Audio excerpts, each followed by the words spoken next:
Good morning.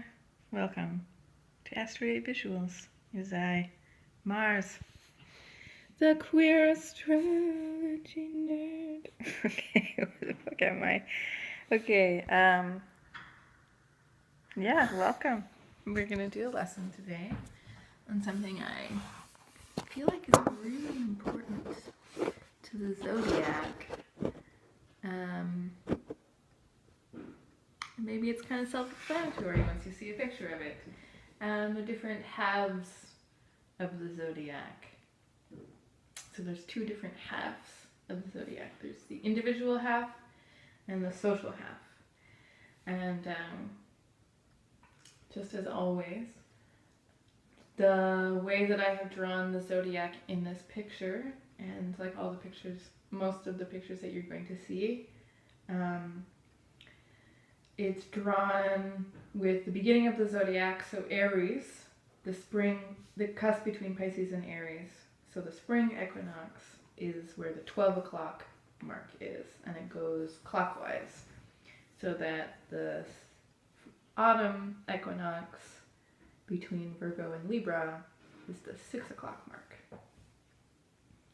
And the solstices would be 3 and 9 o'clock. So we're going this way. We're going this way on purpose. Or it's drawn this way on purpose. And I think that will make more sense as we go on.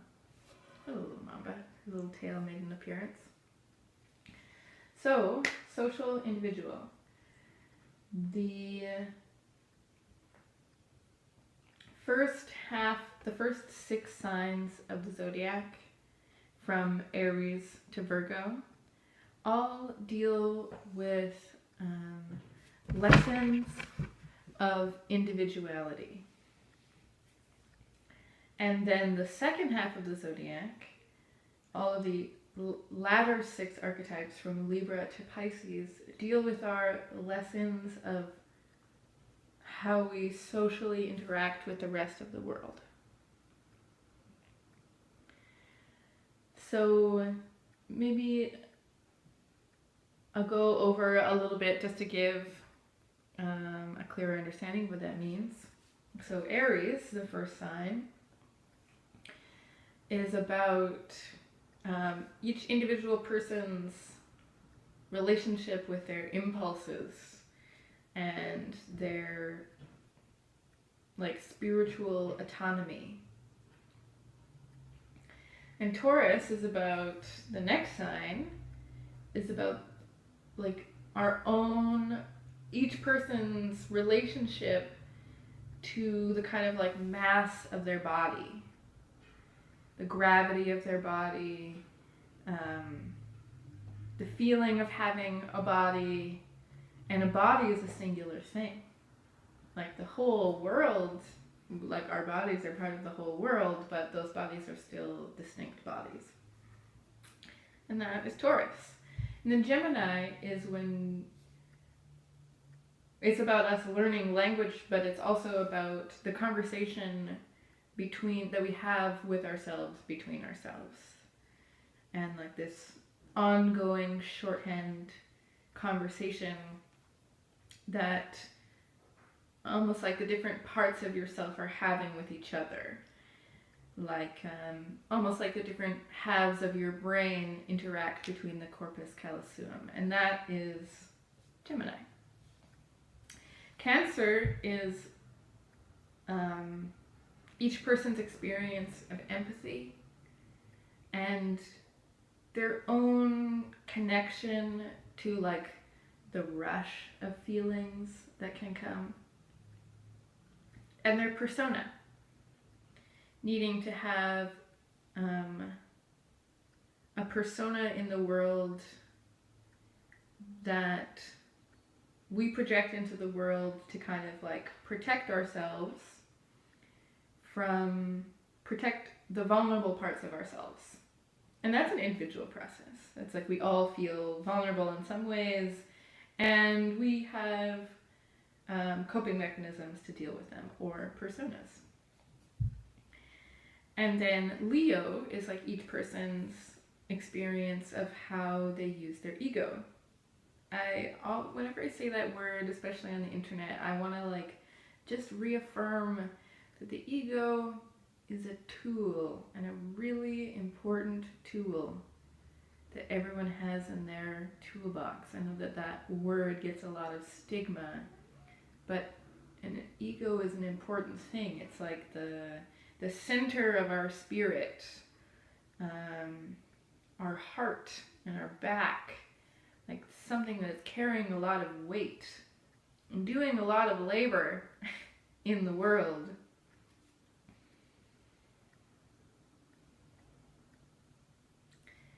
And then Virgo is also an individual process, or so, like Leo, each person has an ego, and so that's an individual process. Each person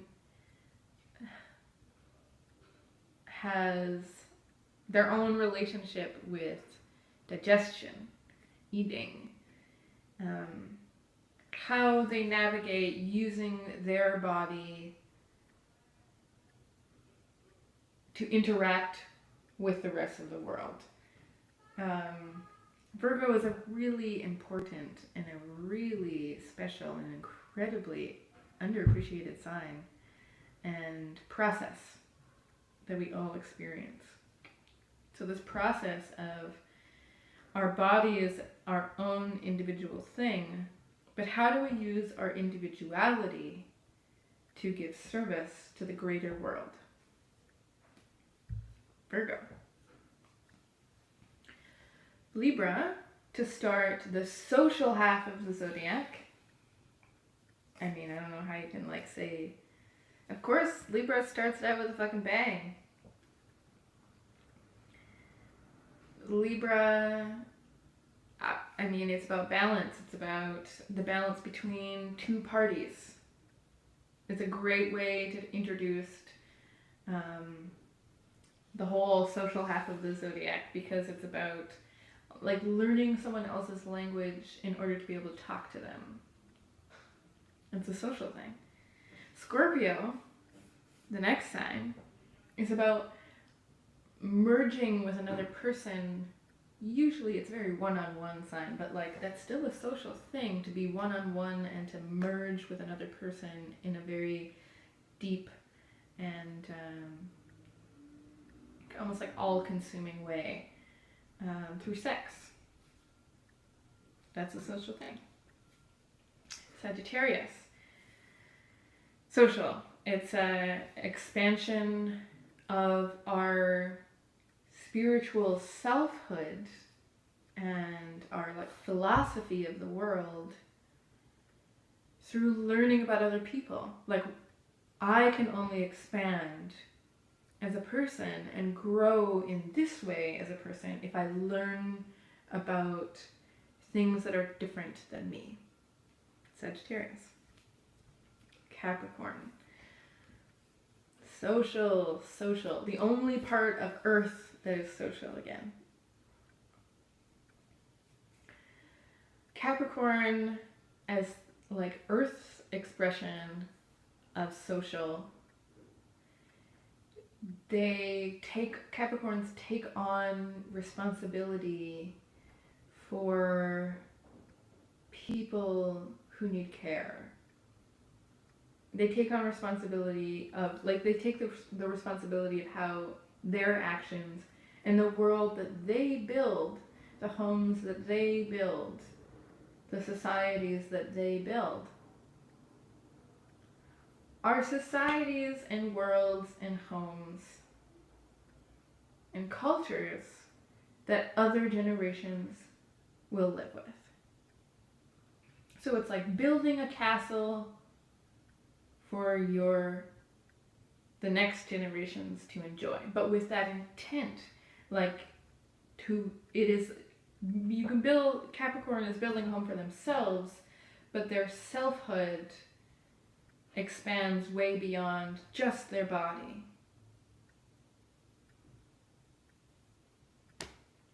Maybe get into that a little bit deeper in the future. Aquarius. We're getting now to the end of the zodiac, end of the whole zodiac, and now end of our process of socializing with Aquarius and Pisces. But I'm just going to talk about Aquarius, which is I mean, social. If Gemini is acquisition of language, learning new words, Libra, to begin our social process, is learning other people's languages in order to communicate with them. Aquarius is using language as a vehicle for knowledge. The exchange of knowledge is a social thing because knowledge comes from all the peoples. All the peoples have knowledge, and Aquarius gets that. That to have like a full, broad-minded understanding of the world involves learning about kind of anything but everything.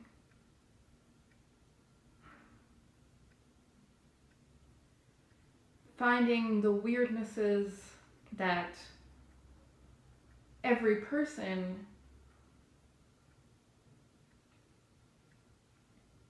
like any person in any culture can have some sort of eccentricity which will link them, and that eccentricity could be shared with someone who is of a very, very different experience of life, a different culture, different race, different socioeconomic background. Those people can all be brought together from cross sections of very, very different experiences of life by their uniqueness. Aquarius. It's kind of a juxtaposition in and of itself. And then we'll go on to Pisces. Pisces is a social sign in some ways, or I mean, how can I talk about Pisces? Because they're like, in a way, they're perceived and seen as total loners.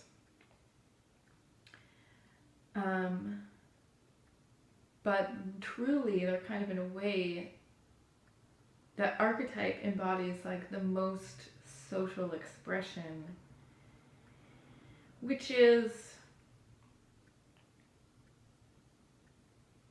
like being able to like hear everyone's feelings and being able to see and believe everyone's feelings and perspectives and visions and dreams. How all of those things, or like all of everyone's dreams and perspectives and visions, kind of everyone who's all lived in all these different archetypes. So we get to Pisces and the people who embody Pisces in a really big way. They can see the perspective that everyone else is having kind of simultaneously.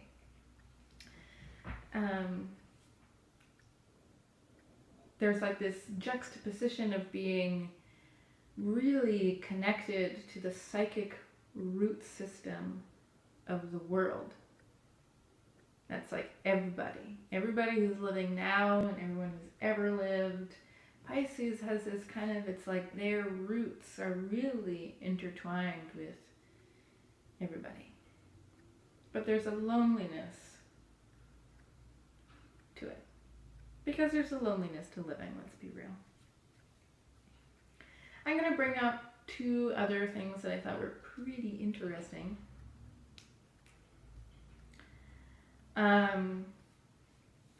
Leo and Virgo. The two final signs in the individual half of the zodiac. So these last two of this section of 6, Leo and Virgo. They both are like very individually social. Leo is like very often is described as someone who likes to be kind of like a center of attention. That can be in a very positive thing, a very generous action, like a performer. a musical performer, use that example. They go on stage and they are technically the center of attention for an entire room, but there's this like incredibly humbling generosity that comes from a performer, or like a musical performer, letting themselves embody that position. There's an incredible amount of humility involved in embodying our egos when we need to be the center of attention at any given moment. Whenever that context comes up, there's a humility and generosity that is involved in allowing oneself to be that center.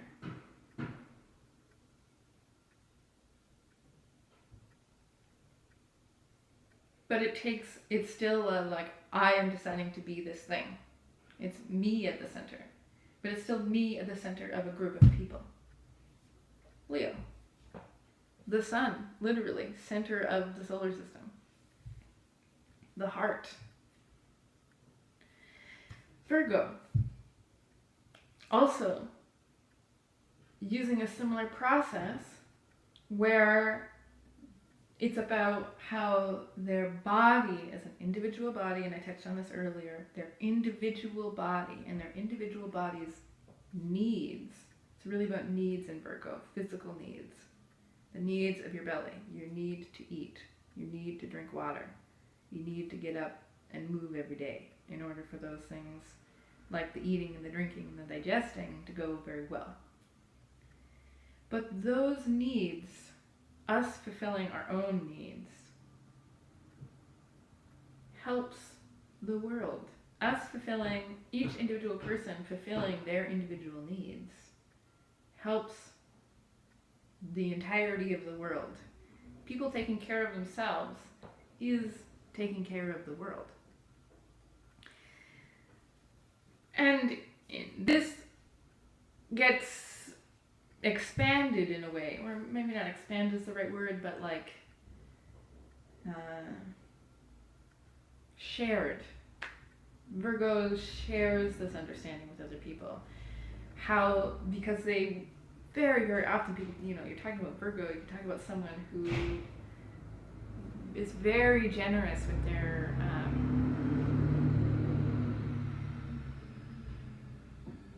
kind of like physical orderliness. Something I've seen very, very often. People who have strong Virgo in their birth chart can give of their body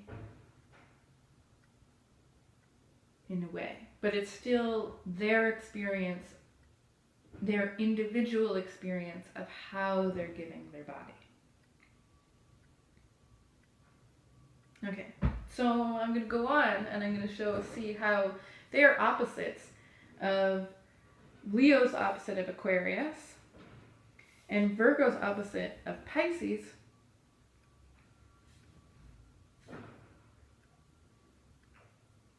Embody a similar juxtaposition. The ends of each half of the zodiac embodies a similar juxtaposition. So Aquarius and Pisces, Aquarius is like individually social. If Leo is socially individual, or wait, I always get those two confused.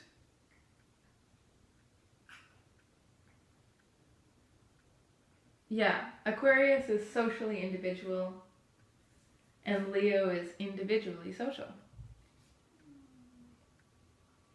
Aquarius is that part of each person's experience of learning about who they are, where we get to learn finally when we're old, like, oh, okay, this is who I actually am. Now I know myself and I know what I want and I know what I need, and I've already learned those things long ago.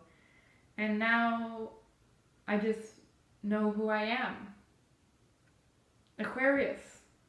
But then there's like, it's in the social part of the world. I mean, the social part of learning.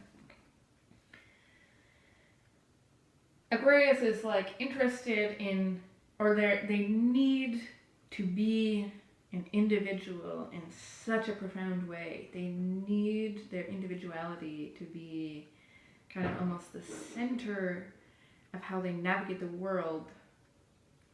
But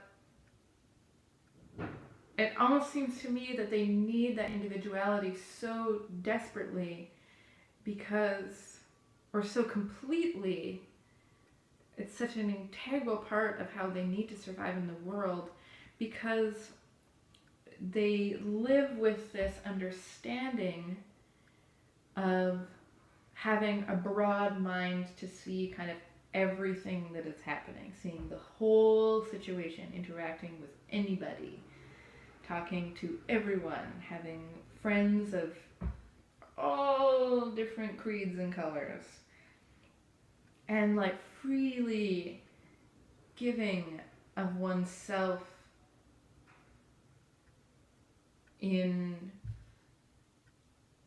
of one's mind.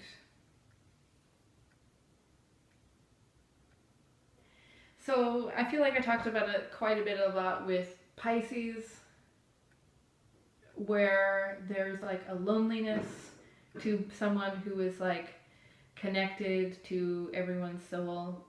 They're like so connected to all the souls in the world that they're lonely. They're like so social that they're alone.